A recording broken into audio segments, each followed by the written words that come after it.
A spokesperson for the pork industry, which had lobbied Christie hard on this as well, also had high praise for Friday's veto, telling the Wall Street Journal, quote, Governor Christie recognized that it's the hog farmers, not national animal rights groups, who know best how to ensure the well-being of pregnant sows. Think about that quote for a second, just for a second.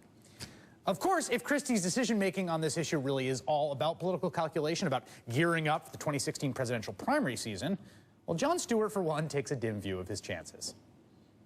Your choice was either listening to the nearly unanimous voice of the people that elected you or saying them and kowtowing to a state 1,000 miles away in exchange for, really, let's be honest, the slimmest chance of political gain. In a caucus, you're not going to win. Sir, you're not winning. You could ride into Sioux City on a tractor made of corn while a Field of Dreams DVD.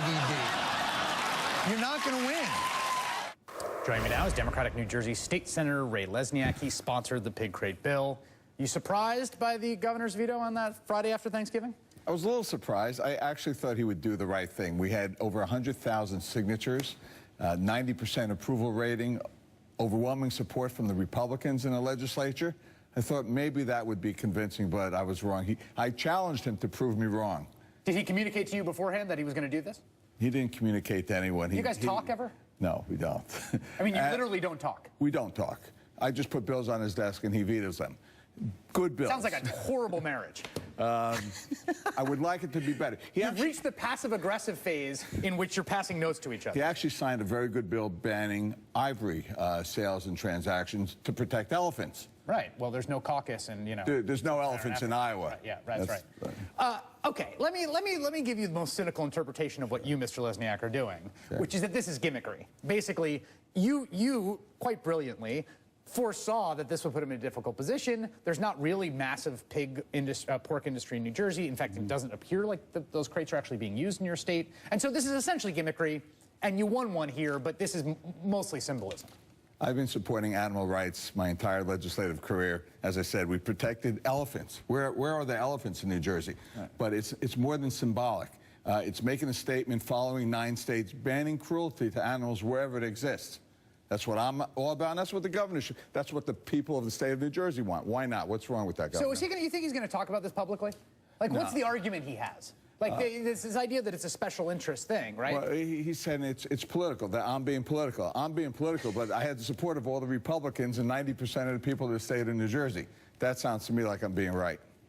Do you think there's going to be I mean, is this basically what you can expect for the rest of the Christie gubernatorial term as his focus increasingly goes national, that the prerogatives of what he does as governor of New Jersey are increasingly going to be determined by essentially what Republican primary voters in early states will think of it? We're seeing more and more of that. He turned away from anti-pollution, pull us out of the Reggie Compact.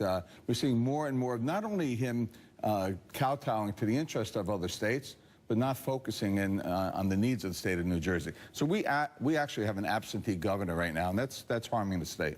How absentee is he? I mean, people run for office all the time. He traveled across the state, across the country, raising billions of dollars for Republicans, and very successfully. Meanwhile, legislation isn't being passed. Our roads aren't being repaired. I'm sorry. Let me ask you, were you surprised by the amount of pushback that this bill in New Jersey, I mean, part of what's fascinating about the story to me is, like, why do the pork producers care? Like, they're not, that bill is never going to pass in Iowa, so why do they care if it passes in New Jersey? Like, what's it to them? Yeah, and thank you very much. McDonald's already has banned the practice. Costco's, I mean, it's not a big money maker. It doesn't cost a lot of money to do away with cruelty. But they just don't want government to say, you can't be cruel. Well, guess what? You know what? We should be saying you can't be cruel. Is Christie's calculation here, in your estimation, as a man who works with him, sort of, and doesn't talk to him, as we just learned, is the calculation here that he needs to do things that don't reaffirm whatever primary voters might think of him as a kind of remote East Coast Republican? Like, what is this about? Why take the political heat? He's getting killed for this vote. It appears to be so craven. Why take the heat for it? The real question is he going to get killed in Iowa?